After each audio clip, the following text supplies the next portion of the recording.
In just 42 seconds, Senate Minority Leader Mitch McConnell slammed his gavel 5 times to silence Congresswoman Jasmine Crockett during a critical joint oversight hearing.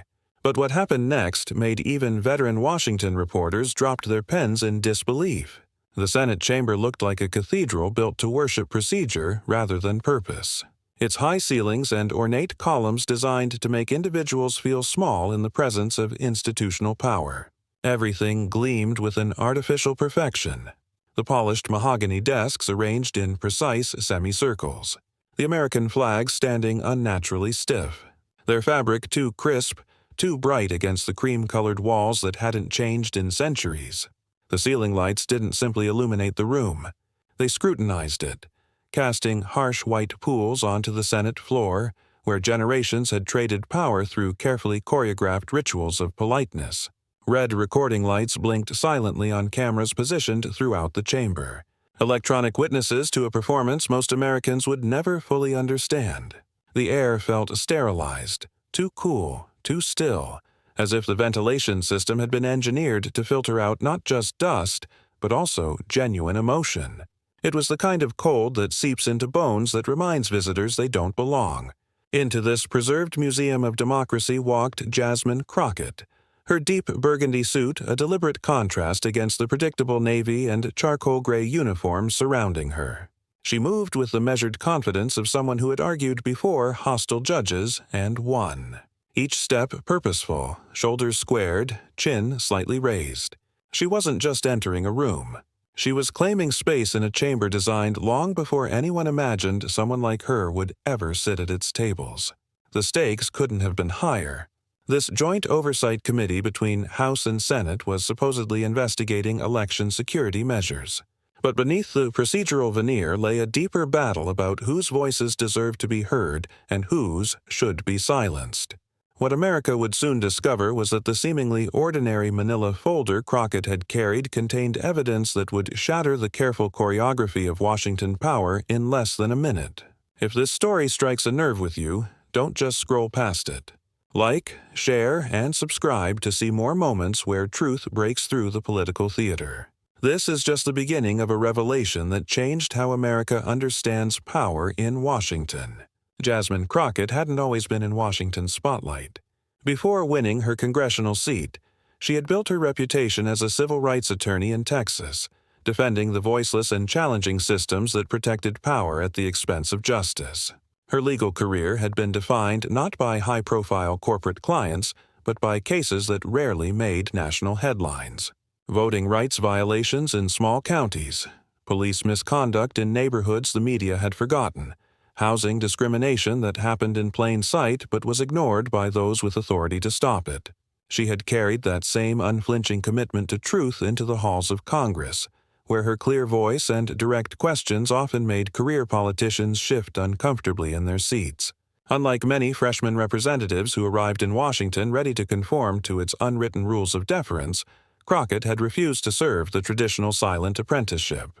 This particular joint session had been called to address what McConnell had carefully termed statistical anomalies in ballot access and verification in predominantly Black and Latino districts across 7 battleground states.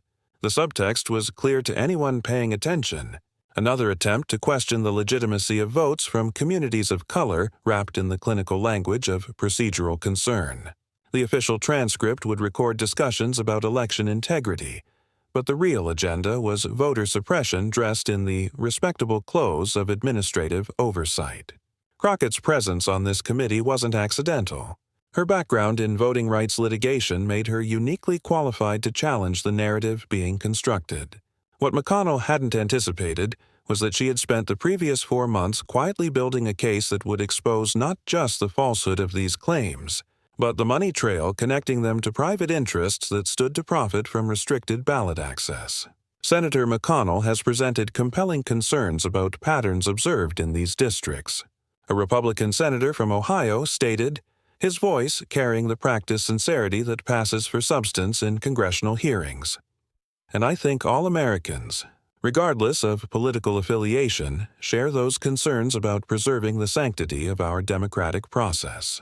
Around the chamber, heads nodded in practiced agreement. The script was familiar, expressed concern about election security, suggest impropriety without presenting evidence, proposed solutions that would coincidentally make voting harder for certain communities while preserving ease of access for others. Across the room, Mitch McConnell watched with the same impassive expression he had perfected over his 4 decades in the Senate. At 82, his face had become a political landscape of strategic patience, the deep lines mapping a career built not on passionate oratory but on outlasting opponents. He had survived 5 presidencies and countless political opponents. His power came not from charisma or public adoration, but from an almost geological persistence and mastery of procedural leverage. When Jasmine Crockett's turn to speak approached, McConnell's eyes narrowed almost imperceptibly. Their previous encounters had established a pattern. She didn't play by Washington's unwritten rules of congressional deference, where freshman representatives were expected to wait years before challenging leadership. 3 months earlier, she had directly questioned his committee appointments during a House oversight hearing. The video had gained over 14 million views on TikTok and Twitter, creating the kind of public attention McConnell had spent a career avoiding. What most people in the chamber didn't know was what Crockett had discovered since that confrontation. The folder on her desk contained financial records tracing $63 million in dark money contributions flowing through 5 shell companies into organizations promoting election security initiatives. And those shell companies, according to banking records obtained through a whistleblower inside one of Washington's most powerful law firms, led back to 3 corporate donors with direct financial stakes in voting machine contracts and election administration software. Even more damaging, the documents included internal emails showing coordination between these private interests and legislative offices, including specific language that had appeared verbatim in bills, introduced in multiple states and most recently in the federal legislation this committee was considering. The evidence wasn't just politically embarrassing. It potentially crossed into legal territory that no senator wanted to approach. And as Crockett adjusted her microphone, McConnell's right hand moved subtly toward his gavel, ready to enforce the decorum that had so often been weaponized to silence uncomfortable truths. The committee chairman, Senator James Langford, glanced nervously between them. He had been warned this morning that Crockett might attempt to hijack the proceedings with irrelevant allegations. McConnell's chief of staff had personally visited his office to suggest that the chair be particularly attentive to maintaining the focus of today's session. Now, seeing the calm determination in Crockett's expression, Langford realized he was caught between procedural obligation and political allegiance. The representative from Texas is recognized for 5 minutes. He announced, the slight tremor in his voice noticeable only to those sitting closest to the DIEs. "Thank you, Mr. Chairman," Crockett began, her voice carrying the measured control of someone who had faced hostile courtrooms and won. "Before we proceed with discussions about new voting restrictions, security measures, I'd like to address the foundational claims upon which this entire legislative effort is built." She opened her folder with deliberate slowness. According to the official Election Commission data from each of the 7 states in question, McConnell's gavel came down with a sharp crack. "Point of order.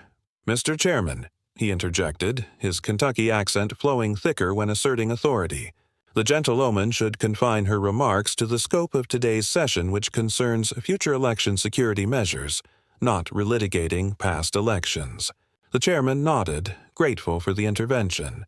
The chair recognizes the point of order. "Representative Crockett, please confine your remarks to the measures before the committee." Crockett didn't flinch.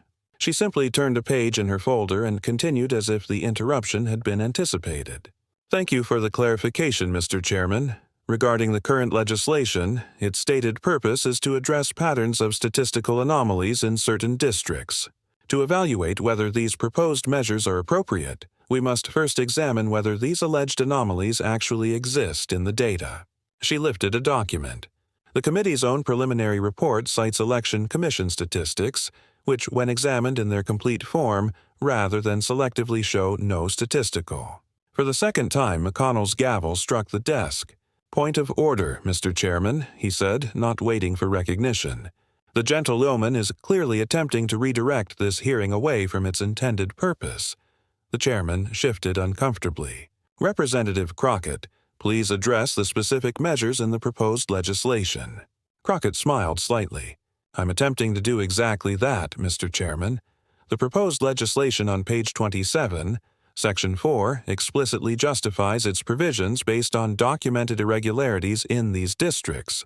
I'm addressing the factual basis for that justification. Several committee members leaned forward, suddenly more attentive. This wasn't the typical procedural sparring they had expected. The data cited in the legislation's own justification section shows that in these primarily minority districts, the alleged irregularities disappear completely when controlling for standard demographic factors like population density, average age, and first-time voter percentages. In fact, when these controls are applied, these districts show remarkably normal patterns. She turned another page. But what's particularly interesting is not what's in the official data, but rather who funded the selective analysis of it. I have here financial records showing McConnell's gavel struck for the third time. Harder than before, Mr. Chairman, he said, voice sharp with rare public emotion. The gentlewoman is making unfounded accusations that have no bearing on the legislative matter at hand. I haven't made any accusations yet. Senator McConnell, Crockett replied, her calm unbroken. I'm simply preparing to present evidence of financial connections that this committee should consider when evaluating the motivations behind this legislation. A ripple moved through the chamber. Several senators exchanged glances, suddenly alert to something unscripted happening. In a space where every word was typically choreographed in advance, the gentlewoman will confine her remarks to the substance of the bill, the chairman insisted, his discomfort now visible. The financial backing of this legislative initiative is directly relevant to its substance, Crockett countered, particularly when the organizations promoting these so-called anomalies received funding from McConnell's gavel came down for the fourth time so forcefully that several reporters in the gallery visibly startled. Mr. Chairman, I must insist this is wildly inappropriate and potentially slanderous speculation. The tension in the room shifted. McConnell rarely showed this level of intervention, especially in such a public forum. Whatever Crockett was approaching had clearly struck a nerve. Senator, Crockett said, her voice still measured but carrying a new weight, are you concerned about what's in these financial records? Because I've not yet stated what they contain, but you seem particularly determined to prevent me from doing so. The room went completely still. In Washington's carefully scripted theater of power, this was an extraordinary departure from the expected performance. She had directly challenged not just McConnell's position, but his very reaction. Mr. Chairman, McConnell said after a pause that lasted a beat too long, the committee's time should not be wasted on partisan fishing expeditions. The chairman, visibly uncomfortable with his role in this escalating confrontation, tried to find middle ground. Representative Crockett, you have 2 minutes remaining. Please ensure your comments remain directly relevant to the legislation. Crockett nodded. Thank you, Mr. Chairman. As I was saying, the financial records show that 3 corporate entities, Secure Democracy Solutions, American Election Integrity Group, and Heritage Ballot Protection Fund, provided the analyses cited in this legislation's justification section. She placed a document on the table, angling it so the cameras could clearly capture it. What isn't disclosed is that these 3 organizations received a combined $63 million from 5 shell companies: Bluegrass Strategic Partners, Commonwealth Consulting Group, Heartland Election Fund, Liberty Ballot Initiative, and Centennial State Holdings. McConnell's expression remained fixed, but those who had worked with him for years noticed the slight tightening around his eyes, the only visible sign of his internal calculation.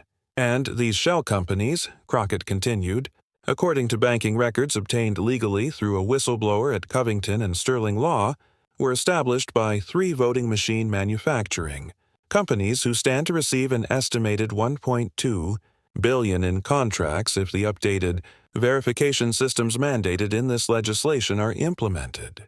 She turned another page with deliberate precision.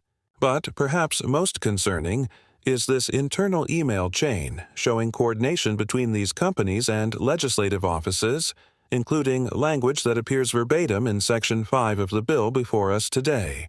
McConnell's gavel struck for the fifth time with a force that suggested it was being wielded as much against his own rising discomfort as against Crockett's words. "Mr. Chairman, this has gone far enough. The gentle omen is making baseless accusations about legitimate legislative processes." The chamber held its collective breath. For decades, McConnell had maintained his position through procedural mastery and behind-the-scenes maneuvering. He rarely showed public frustration, understanding that emotion was a vulnerability in Washington's power games. Yet here he was, visibly agitated by the methodical presentation of a freshman representative. In the silence that followed, Crockett didn't raise her voice. She didn't pound the table or point fingers. She simply reached into her folder and removed a final document, placing it carefully on the table before her. "Senator McConnell," she said, her voice quiet but carrying clearly through the chamber.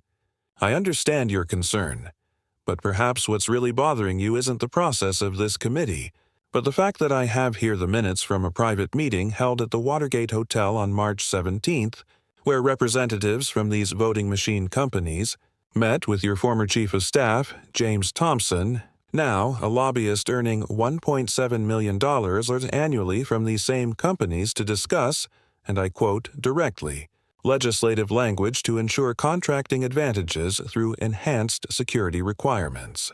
The sixth statement, the line no one saw coming, the sentence that made decades of political choreography collapse in an instant.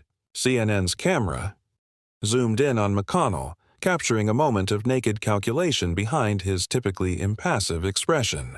MSNBC's audio picked up the sharp intake of breath from at least 4 different microphones around the chamber.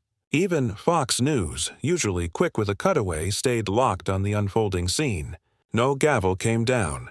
McConnell sat perfectly still, caught in the spotlight of unexpected exposure. The chairman, suddenly aware of the historic moment unfolding in his committee, didn't dare interrupt. Crockett continued in the stunned silence, methodically laying out the connections. Dates of meetings, names of attendees, direct quotes from emails, specific dollar amounts. She didn't engage in hyperbole or accusation. She simply presented facts with the precision of a prosecutor building an undeniable case. "These aren't allegations or interpretations, Mr. Chairman. These are documented meetings, financial transactions, and communications obtained through legal channels, and they tell a very different story about the motivations behind this legislation than what the committee has been told." As she spoke, aides were passing urgent notes to committee members. Reporters in the gallery were frantically texting editors.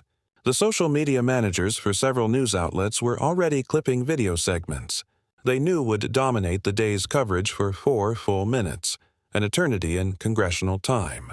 Jasmine Crockett systematically exposed the financial architecture behind a legislative initiative that had been presented as protecting democracy while actually serving private interests. She connected dots between corporate donors, shell companies, lobbying firms, and the specific language that had found its way into legislation that would redirect billions in government contracts. She never raised her voice. She never used inflammatory language. She simply presented evidence that could not be dismissed as partisan rhetoric. Banking records, meeting minutes, email chains, contract projections, all obtained through legal channels and verified by multiple sources. The silence when she finished felt physical, like a pressure in the room. "My time has expired," Crockett said finally, gathering her documents with the same deliberate precision with which she had presented them. "I move that these records be entered into the official record of these proceedings." The chairman, still visibly processing what had just occurred, responded automatically, without objection. "So ordered." Only then did the room seem to collectively exhale. McConnell's face had transformed from momentary discomfort back to its practiced inscrutability. But something fundamental had shifted. For decades, he had maintained his position through procedural knowledge and strategic patience rather than public charisma. Now, those very mechanisms had been turned against him. In full view of the cameras he typically avoided, "Mr. Chairman," McConnell finally said, his voice reclaiming its deliberate calm, "I would like to respond to these creative interpretations of standard policy development processes," but the difference usually accorded to him felt suddenly hollow. 2 senators who had been reliable allies were conspicuously studying their phones. 3 others were engaged in urgent whispered conversations with their staff. The predictable choreography of power had been disrupted, and no one was quite sure how to proceed. Outside the chamber, the reaction was immediate and overwhelming. "Breaking: Crockett exposes dark money behind election bill" flashed across CNN's banner. The Ishwar Dairev, "Follow the Money," was trending within minutes. TikTok creators were already cutting the confrontation into viral clips, adding shocked reaction faces as Crockett methodically laid out each connection. The documents she had presented, all obtained through legal channels and public records, were being scrutinized by investigative journalists who had long suspected but never been able to prove these connections. Within 23 minutes of her presentation, The Washington Post published its first verification. The money trail she had outlined was accurate and documented. Inside the chamber, McConnell was attempting to regain control of the narrative, dismissing the evidence as mischaracterizations of standard lobbying practices and partisan theatrics. But his words lacked their usual weight. The silent authority that had been his most effective weapon suddenly seemed diminished. Across the aisle, other committee members were recalibrating in real time. Senator Lisa Murkowski, who had tentatively supported the legislation, carefully distanced herself. "I believe we need further investigation of these concerning connections before proceeding with this bill." Representative Alexandria Ocasio-Cortez, who had been watching the proceedings with intense focus, caught Crockett's eye across the chamber and gave a slight nod of recognition. It wasn't about partisan victory. It was acknowledgement of a truth finally breaking through. The chairman, struggling to maintain procedural order in a room where the power dynamics had visibly shifted, called for a 30-minute recess. As members filed out, the usual groupings dissolved. McConnell, typically surrounded by a protective circle of allies and staff, walked alone. His team already on phones attempting to formulate a response strategy. Crockett remained at her seat, calmly organizing her documents. She didn't gloat or follow McConnell with her eyes. The impact of truth didn't require her to witness its aftermath. By the time the recess was called, 5 major networks had already announced special coverage of the hearing. The Wall Street Journal was preparing an analysis of the financial connections. Even conservative outlets were scrambling to contextualize what had just happened. On social media, the moment was crystallizing into something iconic. One meme showed Crockett calmly sitting while a storm raged around her with the caption, "She broke the machine without raising her voice." Another juxtaposed McConnell's gavel with Crockett's documents. When power meets truth. The video of her 6th statement, the one that had silenced McConnell, reached 7 million views within the first 90 minutes. In the corridors outside, reporters swarmed around anyone emerging from the chamber. "Senator, what's your response to Representative Crockett's evidence? Is an ethics investigation warranted? Will you continue supporting the bill given these revelations?" When the session resumed, the energy had fundamentally changed. McConnell returned with a carefully crafted statement, dismissing the revelations as selective interpretation of routine political activities and attempting to redirect the conversation back to the original agenda. But the spell had been broken. The chairman, now visibly uncomfortable with his role, announced, "In light of the new information presented, I believe it would be prudent to postpone further consideration of this legislation until the committee has had time to thoroughly review the documentation provided by Representative Crockett."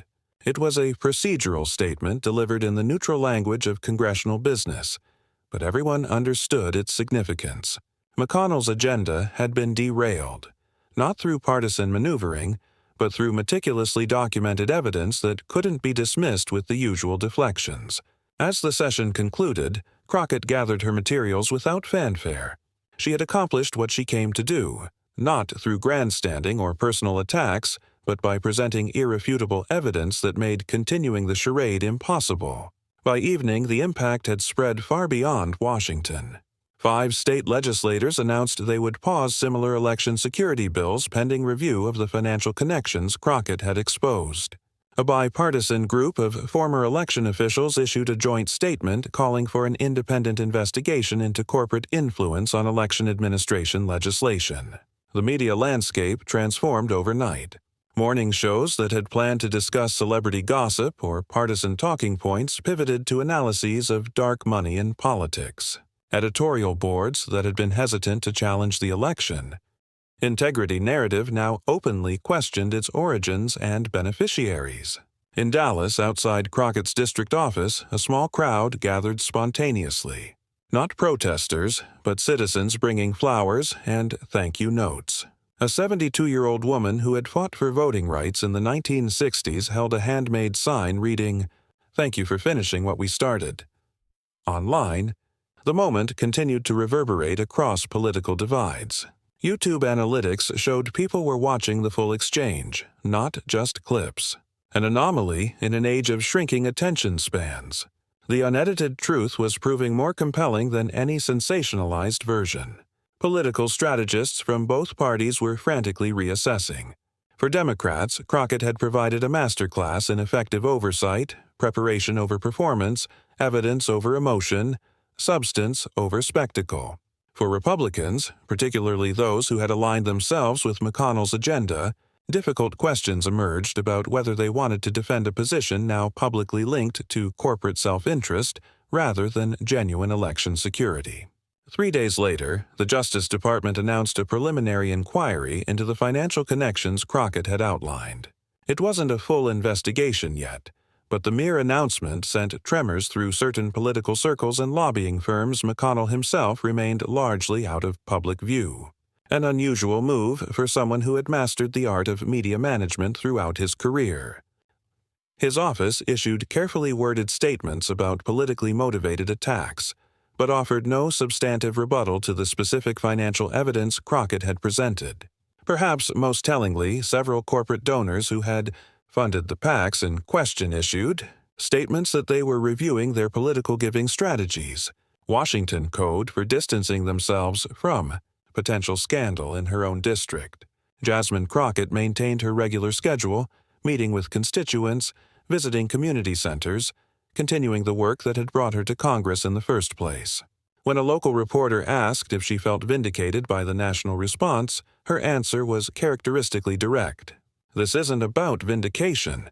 It's about verification. For years, communities like mine have been told their votes are suspicious, their participation is questionable, their citizenship is conditional. The evidence I presented doesn't just expose financial connections. It exposes the fundamental dishonesty behind these attacks on voting rights. That's what matters." A week after the hearing, the election security bill was officially withdrawn from consideration. 3 senators who had co-sponsored it quietly removed their names from the legislation.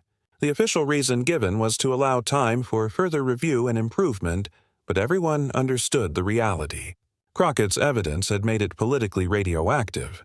In community centers, church basement, and college campuses across the country, organizers were using the video of Crockett's confrontation as a teaching tool, not just about voting rights, but about how to effectively speak truth to power. A community organizer in Atlanta explained it to her leadership class. "She showed us you don't have to scream to be heard. You just need to be undeniable."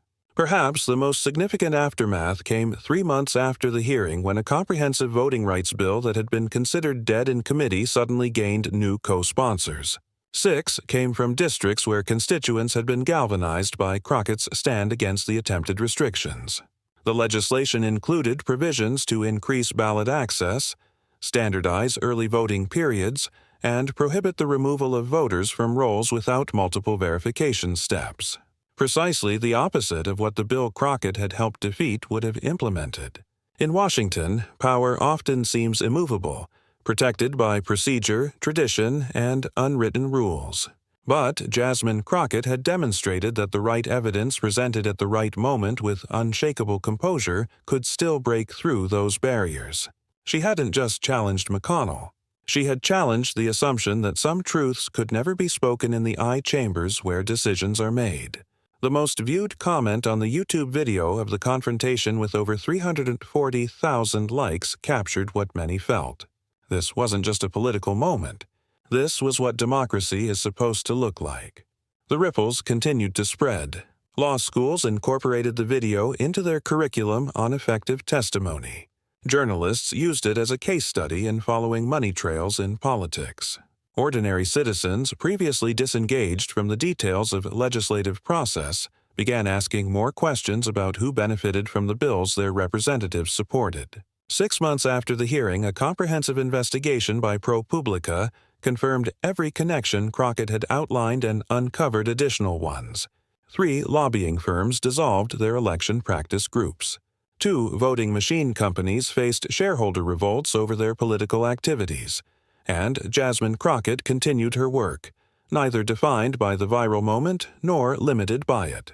When asked in a year-end interview if she had been intimidated by challenging one of Washington's most powerful figures, she smiled slightly. "The question isn't whether you're intimidated," she said. "The question is whether what you're defending matters more than your comfort." For me, the right to vote has always mattered more than anything else. That's what gives a person a voice. And when you understand the value of a voice, you use yours when it matters most. Have you ever witnessed a moment where truth cut through all the noise, political spin, and procedural obstacles? A moment where someone refused to be silenced, even when powerful forces tried to shut them down? These moments don't just happen by chance. They require meticulous preparation, unwavering courage, and your support to break through to the wider public. If Jasmine Crockett's Stand Against Corruption and Voter Suppression resonated with you, don't just admire it, share it, like this video, subscribe to our channel, and join the community of people who believe that democracy works best when truth can't be led into silence. What truth do you think needs to be spoken in the halls of power? What financial connections should be exposed to public scrutiny? Leave your comment below. Together, we're not just watching history. We're part of making it happen. Remember, truth doesn't need your permission to exist, but it does need your voice to be heard. The more of us who speak it, the harder it becomes to silence.